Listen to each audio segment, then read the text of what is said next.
오늘은 예수님이 주신 새 계명 서로 사랑하라 이 말씀을 함께 나누려고 합니다. 주중에 이 말씀을 묵상하는데 갑자기 제 머리에 우리가 흔히 하는 말 가운데 하나, 그 아버지의 그 아들이롤세, 이런 말 많이 하잖아요. 그 말이 갑자기 생각났습니다. 그래서 그 말을 인터넷에 검색창에 이렇게 넣어보았더니 가장 먼저 뜨는 것이 사전의 의미더라고요. 아들이 어떤 모습에서 아버지를 닮았을 경우를 이르는 말, 이렇게 되어 있고요. 바로 밑에 어떤 검색어가 뜨냐면요, 요즘 젊은이들이 랩 이런 노래를 굉장히 좋아하잖아요. 어떤 젊은 랩 가수 한 분이 그 아버지의 그 아들, 이런 제목으로 랩 노래를 하나 만들었는데 가사를 쭉 읽어가면서 참 잘 적었다. 그리고 저도 읽으면서 아버님이 생각나는 그런 경험을 했습니다. 다 소개할 수는 없고, 제가 또 랩을 잘하면 이거 랩으로 들려드리면 좋은데 그렇게 하지는 못하고 일부만 읽어드립니다. 왜 이제야 알았을까? 나 기억해. 그 예전 새벽녘 일 마치고 돌아와 자는 척하고 있던 나의 손 만지며 한참 내 얼굴 바라보며 흥얼거리던 아버지. 내 아버지 당신과 함께 그때로 가서 노래 부르네. 그 아버지의 그 아들. 우리는 어디 내놔도 쏙 닮은, 누가 말 안 해줘도 똑같은, 당신께 쑥스러워 못한 그 말은 사랑해요 내 아버지. 저도 언젠가 아버지 되면 당신만큼만, 딱 당신만큼만, 그 아버지의 그 아들, 난 다시 태어나도 당신의 아들이고 싶어.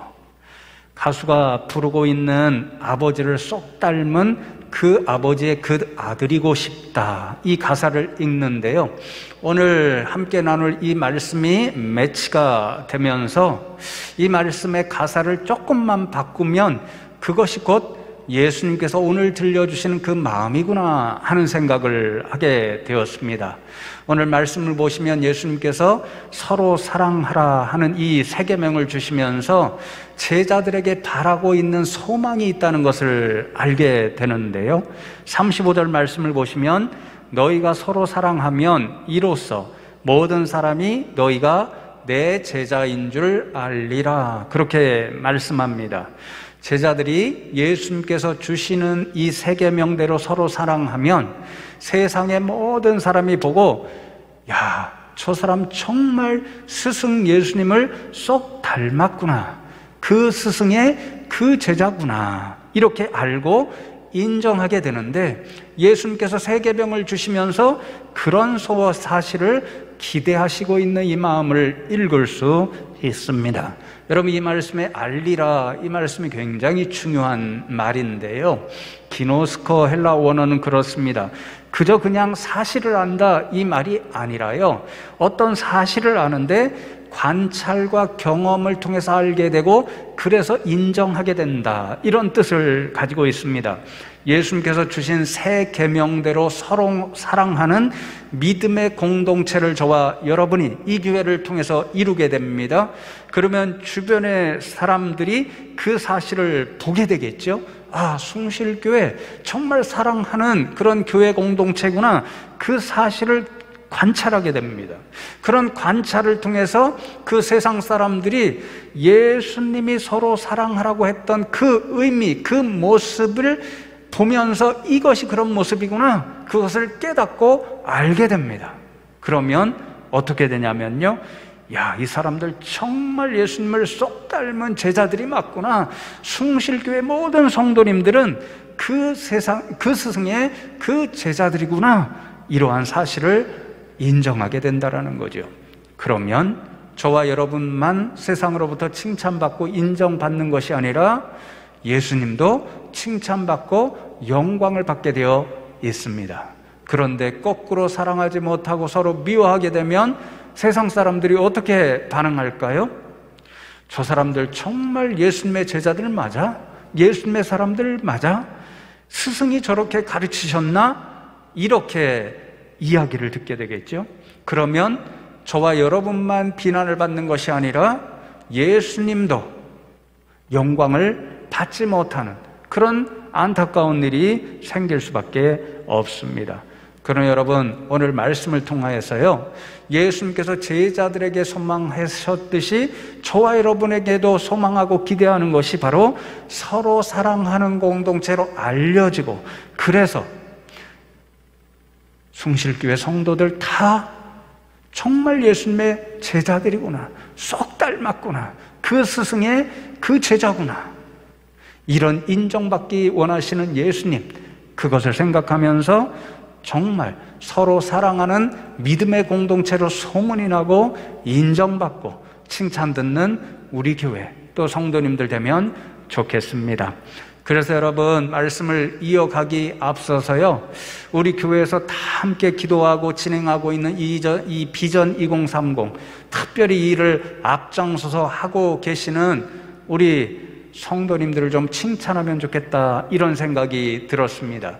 지난주에 1, 2부 예배를 이제 인도하고 마친 후에 집에 가서 식사를 하고 잠시 쉬고 있는데요, 전화 한 통화가 걸려왔습니다. 한 성도님 가정에서 전화를 주셨는데, 목사님, 오늘 저희 가정에 다녀가셨다면서요, 이렇게 말씀을 하십니다. 제가 당황했습니다. 그런 일이 없는데 그런 말씀을 주셔서 제가 한편으로 크게 당황했습니다. 여러분, 그 가정이 지난주에 코로나 확정이 되어서, 확진자 가정이 되어서 예배 자리에 나오시지를 못했습니다. 제가 일찍부터 이제 우리 성도님들 코로나 걸리셨다 이러면 좀 신방을 가려고 그렇게 해보았는데요, 제 마음대로 하지를 못했습니다. 왜냐하면 성도님들이 오히려 더 부담을 가지십니다. 목사님, 정부 지침으로도 안 되고요, 혹시라도 저희 가정에 오셨다가 목사님도 확진이 되면 교회에 큰 민폐를 끼치게 되는 게 너무 부담스러우니까 오지 마십시오, 기도만 해 주십시오. 그래서 제가 포기를 하고 전화를 드리거나 문자를 드리거나 이렇게 해서 신방을 대신했습니다. 그런데 지난주에 섬김분과가 이 앞에 모이시더니 아마도 자기들끼리 의논을 하셔서 지난 주중에 교회를 못 오신 코로나 확진 가정을 방문해서요, 문 밖에서 이제 전화로 불러내시고 뭔가 기운나라고 준비하신 것들을 이렇게 전해드리는 예쁜 일을 하셨던 모양입니다. 그래서 제가 알아보니까 그런 일을 하셨던 거예요. 그래서 제가 잘하셨다, 그렇게 칭찬해 드렸습니다. 여러분, 쉽지 않은 일이잖아요. 어려운 일입니다. 근데 교회니까 이런 일을 할 수 있는 거죠. 다른 분과도 마찬가지입니다. 우리 교회에서 세운 여러 계획들을 위해서 열심히들 애를 쓰시면서 일을 감당합니다. 그래, 칭찬해 주시면 좋겠습니다. 제가 왜 이 말씀을 드리냐면요, 교회가 예쁜 일, 사랑하는 일을 하잖아요. 그러면 비밀스럽게 해도 언젠가는 소문이 나게 되어 있습니다. 반면에 나쁜 일 하잖아요. 그것도 소문이 나는데요, 더 빠르게 소문이 나게 되어 있습니다. 그래서 언젠가 선배 목사님들하고 모임을 갖는데요, 자연스럽게 요즘 세상으로부터 교회가 많이 걱정의 대상이 되니까 전도가 쉽지 않잖아요. 그런 이야기를 하고 있는데 어떤 선배 목사님 한 분이 반농담처럼 뭐라고 말씀하시냐면요, 요즘 전도의 가장 좋은 방법이 무엇이냐면 입소문이 잘 나는 데 있답니다. 그러면서 덧붙이시는 말씀이, 입소문을 내시는 주체가 주로 아주머니들이니까 아줌마들로부터 입소문이 나야 된다는 것입니다. 그것도 좋은 소문이 나야 되겠죠. 그러면 저도 요즘 경험하는 게 있습니다. 언젠가도 어떤 우리 성도님이요, 저는 하나도 몰랐어요. 전혀 몰랐어요. 근데 우리 동네에 제가 가끔 빵을 이렇게 사서 먹는데요, 우리 동네에 빵집이 있대요. 맛있게 하는 빵집이 있다는 거예요. 저는 전혀 몰랐는데 그 소문을 듣고 제가 가서 사 먹으니까 괜찮더라고요. 그러니까 입소문을 통해서 작아서 잘 보이지도 않는데 그런 곳이 있다는 것을 알게 되고 사람들이 찾게 되잖아요. 마찬가지로 교회도 요즘 전도하기 어려운데 입소문 내주시는 부대들이 있잖아요. 그분들의 입에서 좋은 소문이 많이 나면 그러면 전도도 되고 하나님 앞에 영광도 올려드리는 거죠. 그러나 여러분, 저와 여러분이요, 우리 교회 소문이 잘 나는데 함께 합력할 수 있으면 좋겠습니다. 그 방법이 무엇인가?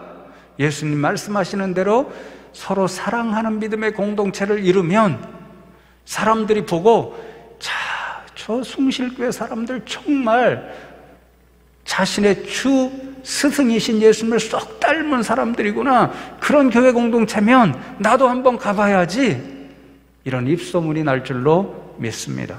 그런 교회 이루어 가실 수 있는 저와 여러분 되면 좋겠습니다. 여러분, 그러면 어떻게 서로 사랑하면 이렇게 그 스승의 그 제자들이구나, 이런 좋은 소문이 나고 주님 앞에 영광을 올려드릴 수 있을까요? 여러분, 오늘 본문 34절 말씀을 보시면 우리가 어떻게 사랑해야 하는가, 그 방법을 예수님이 친히 가르쳐 주십니다. 새 계명을 너희에게 주노니 서로 사랑하라. 내가 너희를 사랑한 것 같이 너희도 서로 사랑하라. 내가 너희를 사랑한 것 같이. 예수님께서 제자들과 오늘 이 자리에 있는 저와 여러분을 사랑하시는 것 같이 그렇게 사랑하라 말씀합니다. 그러니까 우리가 어떻게 서로 사랑해야 되는가, 그것을 알 수 있는 가장 확실하고 유일한 길은 예수님께서 우리를, 그리고 당시 제자들을 어떻게 사랑해 주셨는가, 그것을 알면 되는 거죠. 여러분, 요한복음 전체 말씀을 제가 묵상하면서 이 말씀을 준비했는데요, 요한복음 전체에서 예수님께서 제자들을, 그리고 오늘 저와 여러분을 어떻게 사랑하시고 계신가, 그것을 가장 잘 알려주는 한 구절의 말씀이 있습니다. 바로 이 13장 시작되는 1절의 말씀입니다. 이렇게 기록하지요. 6월절 전에 예수께서 자기가 세상을 떠나 아버지께로 돌아가실 때가 이른 줄 아시고 세상에 있는 자기 사람들을 사랑하시되 끝까지 사랑하시니라. 예수님께서 오늘도 저와 여러분을 사랑하시는 사랑의 방법은 사랑하시되 끝까지 사랑해 주시는 방법입니다. 그러므로 예수님께서 우리에게도 자신과 같이 서로 사랑하라 말씀하셨는데, 우리는 어떻게 사랑해야 되나요? 예수님을 닮아서 사랑하되 끝까지 사랑해야 합니다. 그러면 예수님의 제자들로 세상에 인정받고 칭찬받는 거지요. 그러므로 우리가 서로 사랑하려면 끝까지 사랑하셨다는 이 의미를 잘 알아야 되겠죠? 제가 말씀을 준비하면서 이 끝까지의 원어를 찾아보니까요, 에이스라고 하는 전치사와 그리고 여러분 잘 아시는 끝, 결말 또는 목적, 이것을 뜻하는 텔로스의 합성어입니다. 결합어입니다. 제가 말씀을 연구하면서 이 단어, 이 구절을 어떻게 해석했는가, 끝까지라는 말을 어떻게 해석했는가, 다른 우리말 성경도 여러 개 찾아보고 그리고 영어 성경도 여러 개 찾아봤습니다. 두 가지 의미로 해석됩니다. 그래서 끝까지 사랑한다는 것은 이 두 가지 의미로 사랑한다는 것이 되니까 여러분들에게 알려드립니다. 예수님을 본받아 이렇게 끝까지 사랑함으로써 예수님의 제자들로 세상으로부터 인정받고 칭찬받고 주님도 기쁘시게 해드릴 수 있는 저와 여러분 되면 좋겠습니다. 첫 번째는 시간적 의미로 해석되었다고 보는데요, 사랑의 텔로스, 사랑의 목적을 이룰 때까지 변함없이 끝까지, 그래서 어떤 성경은 영원토록 이렇게 해석해 놓았습니다. 그러니까 끝까지 사랑하셨다라고 하는 이 말씀은 사랑의 목적을 이룰 때까지 변함없이 영원토록 사랑하셨다, 이 뜻이 되는 거죠. 여러분, 그런데 사랑의 목적이 무엇일까요? 사랑하는 일을 통해서 마침내 이루어내야 할 목적이 무엇일까요? 여러분은 어떤 목적을 가지고 자녀를 사랑하시고 또 남편을 사랑하시고 아내를 사랑하시나요? 여러분, 요한복음 말씀해 보면요, 하나님께서 저와 여러분을 사랑하신 궁극적 목적이 이것이다, 그렇게 말씀해 주십니다. 우리가 너무도 잘 아는 요한복음 3장 16절의 말씀이죠. 하나님이 세상을 이처럼 사랑하사 독생자를 주셨으니 이는 그를 믿는 자마다 멸망하지 않고 영생을 얻게 하려 하심이라. 하나님이 세상을 사랑하셨습니다. 자신의 사랑을 어떤 일을 통해서 보여주시고 표현하셨냐면요, 독생자를 세상에 보내시고 십자가에 내어주시기까지 사랑하심으로 우리를 향한 자신의 사랑을 보여주셨습니다. 그런데 하나님께서 이토록 세상을, 저와 여러분을 사랑하신 유일한 목적은 자신이 세상에 보내주신 예수 그리스도를 믿고 영접함으로써 영생을 얻는 데 모든 목적이 있었습니다. 그러므로 사랑의 궁극적인 목적이 무엇인가요? 사랑함으로써 생명을 주는 일입니다. 그것도 영원한 생명을 주는 일입니다. 그러므로 끝까지 사랑한다는 것은요, 하나님께서 원하시는 영생, 그 사랑의 목적을 이루기까지 변함없이 영원토록 사랑하는 일입니다. 예수님께서 이렇게 우리를 사랑해 주셨잖아요. 우리에게 영생을 주고자 하는 하나님의 사랑의 목적을 이룰 때까지, 심지어는 그것을 이루기 위해 마지막 순간에는 십자가 위에서 자신의 생명을 내어주시기까지 예수님은 그렇게 끝까지 변함없이 우리를 사랑해 주셨습니다. 그래서 성도 여러분, 말씀을 준비하면서요, 이번 사순절 묵상집을 이제 매일같이 읽고 새벽마다 성도님들과 함께 나누고 있잖아요. 그 묵상집이 생각났고 그 묵상집을 통해서 제 자신부터 많은 도전을 받고 은혜를 받습니다. 그 묵상집의 제목이 겟세마네 너머 이렇게 되어 있잖아요. 여러분, 겟세마네가 어떤 자리였습니까? 예수님께서 하나님 아버지 앞에 나가서 아버지, 이 십자가, 이 고통의 잔을 제게서 옮겨 주십시오. 그러나 제 뜻대로 하지 마시고 아버지의 뜻대로 하십시오. 그렇게 기도하신 자리입니다. 그러니 여러분, 그 기도하시는 그 자리에서 예수님께서 큰 갈등을 겪었다는 것을 알 수 있습니다. 어떤 갈등이었을까요? 예수님께서 우리가 영생을 얻는 사랑의 목적을 이루기 위해서 사랑의 마지막 길인 그 고통의 자리 십자가의 길까지도 걸어가야 되는가, 아니면 그 사랑의 일을 중단해서 포기해야 되는가, 그것을 갈등하고 고민하는 자리가 겟세마네 자리였습니다. 예수님의 본래 생각은 무엇이었나요? 너무 고통스러운 길이라서, 너무도 힘이 드는 자리라서, 그래서 그 사랑의 길을, 마지막 순간에 걸어가야 할 십자가의 길을 중도에 포기하시는 일이었습니다. 그래서 아버지, 제게서 이 잔을 옮겨주십시오. 그렇게 기도하셨습니다. 그러나 그 기도하시는 순간에 예수님은 분명히 아셨습니다. 자기가 걸어가야 할 십자가의 길, 그 마지막 최고의 사랑의 길을 끝까지 중단 없이 걸어가지 않으면 하나님이 인생들에게 주시는 모든 사랑의 목적, 영생을 얻게 하시는 그 목적이 이루어질 수 없음을 예수님은 분명히 아셨습니다. 그래서 예수님은 결국에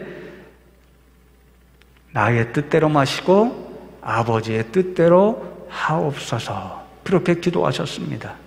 아버지가 원하시는 사랑의 목적을 마침내 이루는 길이라면 십자가 고난의 길까지도 그 사랑의 길을 끝까지 제가 걸어가겠습니다. 그런 결단을 드리는 자리였습니다. 그렇게 사랑의 길을 끝까지 변함없이 걸어가 주셨기 때문에 오늘도 저와 여러분이 하나님이 계획하신 사랑의 목적, 영생을 얻고 이 자리에서 함께 예배할 수 있는 복된 인생이 될 수 있었던 거지요. 그러므로 사랑하는 성도 여러분, 우리가 예수님처럼 서로 사랑하려면 어떻게 사랑해야 되나요? 우리가 지금 누군가를 사랑하고 있습니다. 어떤 대상을 사랑하고 있습니다. 그러면 우리도 예수님처럼 중단 없이 변함없이 그 분을, 그 대상을 사랑해야 합니다. 사랑의 목적을 이룰 때까지 그 사랑은 포기되거나 중단되어서는 안 됩니다. 그렇게 사랑하는 일 쉽지 않죠. 그래서 예수님도 이 잔을 제게서 옮겨 주십시오 그렇게 기도하셨지요. 그러나 우리도 예수님처럼 분명히 알아야 됩니다. 우리가 사랑하는 일을 중단하고 포기하게 되면 하나님께서 원하시는 사랑의 목적과 결실을 맺을 수가 없습니다. 그러니 우리도 예수님을 닮아 사랑하는 일을 끝까지 변함없이 해서 사랑의 결실을 풍성히 맺어가는 우리 교회 되면 좋겠습니다. 그래서 여러분, 담임 목사로서 여러분에게 기도 부탁을 드립니다. 비전 2030 이미 말씀드렸지만요, 앞으로 10년 후까지 많은 계획을 가지고 있습니다. 저와 여러분이 정말 함께 힘을 합쳐서 이 길을 끝까지 걸어갈 수 있고 완수해서 많은 사랑의 결실을 맺으면 좋겠습니다. 제가 이미 말씀드렸죠. 모든 분과에서 계획한 것이 결국은 조금 더입니다. 조금 더 사랑하는 일이고, 조금 더 나누어지는 일이고, 조금 더 주님의 길을 따라가는 길입니다. 정말로 이 일을 잘 감당해내는 저와 여러분 되면 좋겠습니다. 왜 기도 부탁을 드리냐면요, 제가 가끔 듣습니다. 특별히 우리 교회도 이제 선교 분과에서 앞으로 더 선교의 지경을 넓히기 위해서 이제 말레이시아 비전 교회도 지금 설립하고 있습니다. 주중에도 보고를 들었는데요, 여러분 그 일도 진행하고, 또 아프리카 우물 파주기도요 1년에 2기 이상 하면 좋겠다라고 기도 제목을 갖고 그렇게 계획을 세웠습니다. 또 북한 선교의 일을 시작하려고 이제 장신대에서 소개를 받고 전도사님을 지원하게 되어 있습니다. 또 4월 고난주간 수요일 저녁에 그분을 불러서 또 간증을 들으려는 그런 계획도 가지고 있습니다. 여러분, 그런데 큰 교회도요, 이렇게 어떤 곳에 선교하겠다, 그래서 큰 교회니까 교회도 짓고 또 유치원도 짓고 학교도 짓고 열심히 선교를 합니다. 그런데 어느 순간 갑자기 교회에 사라정이 생겼다고 일시에 그냥 선교하는 일을 중단해 버립니다. 여러 차례 들었습니다. 그러면 선교하던 분이 어떻게 될까요? 정말 큰 어려움을 당하게 되어 있습니다. 처음부터 안 하니만 못한 그런 결론이 됩니다. 그러니 여러분, 저와 여러분은 그렇게 하지 않기를 바랍니다. 기도해 주셔서 또 끝까지 사랑하는 이 일 함께 협력하셔서 우리가 계획하고 있는 이 비전 2030을 통해서 하나님 원하시는 많은 사랑의 결실을 맺어 올려드리는 우리 교회 되면 좋겠습니다. 여러분, 두 번째로 이 끝까지는요, 양이나 정도의 의미를 갖는 것으로 해석됩니다. 그래서 제가 성경 여러 번역을 참고하다 보니까요, 정말 마음에 들게 잘 번역한 영어 성경 하나가 있었습니다. Full extent of his love. 우리나라 말로 옮기면요, 예수님께서 사랑하시되 자신이 사랑하실 수 있는 최대치로 사랑해 주셨다. 최대 한도로 우리를 사랑해 주셨다. 그 말씀이죠. 여러분, 요한복음 오늘 거의 사랑에 관한 핵심 주제들을 다 말씀드리는데요, 예수님께서 요한복음 15장 보면 이 세 계명에 대해서 다시 한번 제자들에게 당부를 하십니다. 그러면서 서로 사랑하는데 최대치로, 최대 한도로 사랑하는 것이 어떻게 사랑하는 신지를 친히 말씀해 주십니다. 15장 12절로 14절을 제가 읽어드립니다. 내 계명은 곧 내가 너희를 사랑한 것 같이 너희도 서로 사랑하라 하는 이것이니. 오늘 말씀하고 똑같지요? 이어지는 말씀에 사람이 친구를 위하여 자기 목숨을 버리면 이보다 더 큰 사랑이 없나니 너희는 내가 명하는 대로 행하면 곧 나의 친구라. 예수님 행하신 것처럼 서로 사랑하면 예수님의 친구가 된다는 놀라운 정말 말씀이죠. 그런데 그렇게 예수님께서 사랑하셨듯이 최대치로 최대한도로 사랑하는 방법은 친구를 위하여 목숨을 버리는 사랑입니다. 목숨, 생명이 가장 귀하잖아요. 가장 귀하고 값진 것을 친구를 위해 내주는 사랑이니까 이 친구를 위해 목숨을 버리는 그 사랑이 가장 큰 사랑이요, 우리 인생이 행할 수 있는 최대치 최대한도의 사랑이라는 말씀입니다. 여러분, 이 최대치의 사랑을 가장 모범적으로 보여주신 분도 예수님 자신입니다. 오늘도 우리가 바라보고 있는 저 십자가가 그 사실을 생생하게 오늘도 증언해주고 있습니다. 예수님께서는 저 십자가 위에서 우리를 위해 자신의 가장 값진 생명을, 대속제물, 그것으로 내어주실 정도로 최대치로 최대한도로 사랑해 주셨습니다. 그렇게 최대한도의 사랑을 통해서 예수님께서는 하나님께서 원하셨던 사랑의 목적, 저와 여러분의 인생 모두가 영생을 받는 그 목적을 완수해 주셨습니다. 그러므로 저와 여러분도 예수님의 제자들이라면 저와 여러분도 예수님을 닮아서 서로를 사랑하는데 최대치의 사랑, 목숨을 내어줄 정도의 사랑을 하는 사람들이 될 때 세상으로부터 야, 저 사람들 정말 놀라운 사람들이네, 그 스승의 그 제자네, 이렇게 칭찬들을 수 있다라는 거죠. 여러분, 근데 쉽지 않죠? 옆에 계신 분들 좀 보십시오. 그분을 위해서 여러분의 목숨을 내어 놓으실 정도로 사랑하실 수 있나요? 가족이라면 그래도 긍정의 고개짓을 할 수 있을 것 같습니다. 근데 점점 관계가 멀어질수록 어떻게 그렇게 할 수 있지? 저부터도 그렇습니다. 주님 앞에, 주님, 그렇게 할 수 있습니다, 쉽게 대답 드릴 수가 없습니다. 부족해서 그렇죠. 그런데 이 말씀을 통해서 우리가 사랑의 근본적인 의미가 무엇인지를 알 수 있습니다. 바로 사랑은 희생이 동반된다라는 거죠. 희생 없이는 사랑하기 매우 어렵다라는 거죠. 부모님들이 다 자녀분들을 사랑합니다. 자녀분들을 사랑하다 보면요, 수없이 희생합니다. 자신이 가진 거 다 내어줄 정도로 다 희생합니다. 희생이 있으니까 사랑이 가능합니다. 그래서 여러분, 유명한 소설가 도스토옙스키, 제가 한때 참 좋아했는데요, 이런 유명한 말을 남겼습니다. 믿음의 사람이니까 사랑은 자기 희생 없이는 생각할 수 없는 일이다. 사랑은 자기 희생 없이는 생각할 수 없는 일이다.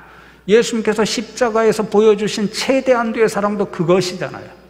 자신을, 대속제물, 또 우리는 속죄제물, 희생제물이라고 말씀하잖아요. 예수님이 자신의 가장 귀한 생명을 희생함으로 저 십자가에 나타난 최대한도의 사랑이 가능했습니다.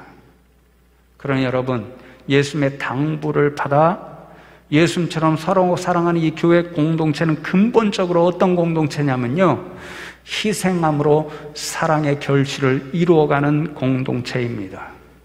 자신의 것을 나누어주고 섬기고 희생함으로 하나님 원하시는 사랑의 결실을 맺어가는 공동체가 교회 공동체인 거지요.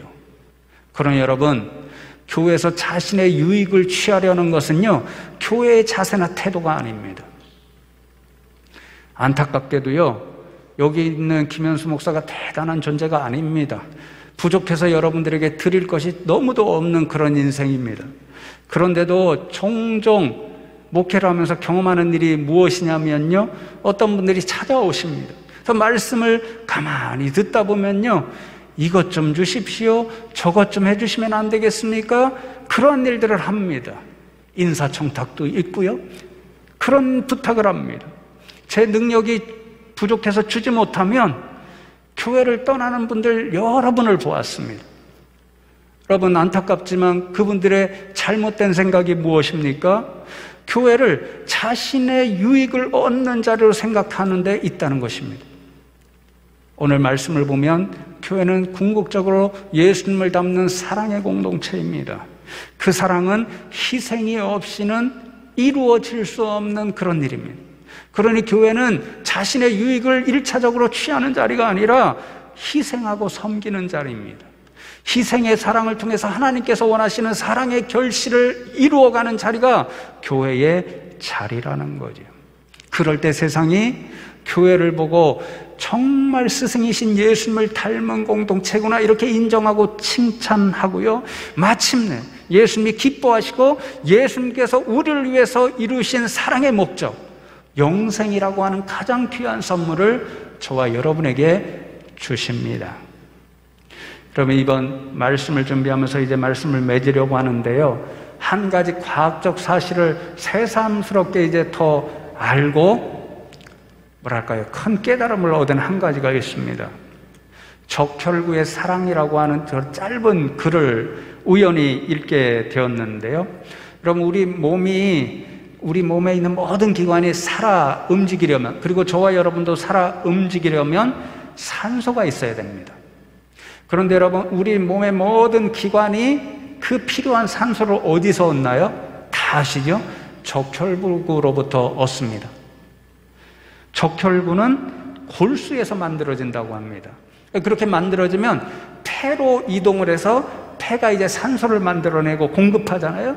그 폐로부터 적혈구에 가득가득 이 산소가 담겨지게 된다고 합니다. 그러면 그 산소를 가득 안고 이 적혈구는요, 몸의 곳곳을 혈관을 따라 움직이게 됩니다. 그러다가 어떤 몸의 기관이 산소를 필요로 하잖아요. 그러면 적혈구가 자신의 몸에 담고 있는 산소를 줍니다. 그것도 100% 다 준다고 합니다. 그래서 적혈구는 4일 정도밖에 살아있지 않다고 합니다. 자신의 몸에 담고 있는 산소를 다 주기 때문에 결국 4일 만에 죽고 만다는 거죠. 그러니 결론이 무엇이냐면요, 우리가 건강하게 살아갈 수 있는 모든 근본적인 힘은 자신의 것을 100% 다 주고 희생하는 적혈구의 사랑으로부터 나온다라는 거죠. 제가 이 이야기를 읽고 큰 깨달음을 얻은 게 무엇이냐면요, 하나님께서 우리 각자 세상의 모든 생명의 신비를 이렇게 만들어 놓으셨구나, 그것을 깨달은 것입니다. 저와 여러분 각자도 살아갈 수 있는 힘은 어떤 기관, 어떤 부분이 희생함을 통해서 자신을 내어주니까 우리의 몸이 건강하게 살아 역사하고, 그래서 오늘도 이 몸을 움직여서 이 예배 자리에 나올 수 있더라는 거죠. 이것이 하나님께서 만들어 놓으신 생명의 섭리요, 생명의 신비입니다. 그렇습니다. 사랑이 생명을 살립니다. 사랑이 있는 자리에 생명의 결실이 풍성하게 맺을 수 있습니다. 예수님께서 그것을 친히 먼저 보여주셨습니다. 저 십자가에서 자신의 모든 것을 내어 주시기까지, 끝까지 변함없이 영원토록 최대한도로 우리를 사랑해 주심으로 하나님께서 원하시는 생명의 신비, 사랑의 목적, 그것을 이루어 주셨습니다. 그리고 오늘도 저와 여러분에게 내가 행한 것처럼 서로 사랑하라, 그렇게 당부하십니다. 저와 여러분도 예수님처럼 이 생명의 신비, 사랑의 목적을 마침내 이루어내기 위해서 서로를 사랑하되 끝까지 변함없이 할 수 있는 최대한도로 사랑해서 사랑의 결실을 많이 맺어 하나님 앞에 영광을 올려드리고 우리 주님을 기쁘시게 해드리고, 또 세상으로부터 우리 성도님들 한 분 한 분이 그 스승의 그 제자가 맞구나, 이런 인정을 받고 칭찬을 받는 우리 숭실교회 믿음의 공동체 함께 이루어 가시기를 주님의 이름으로 축원합니다.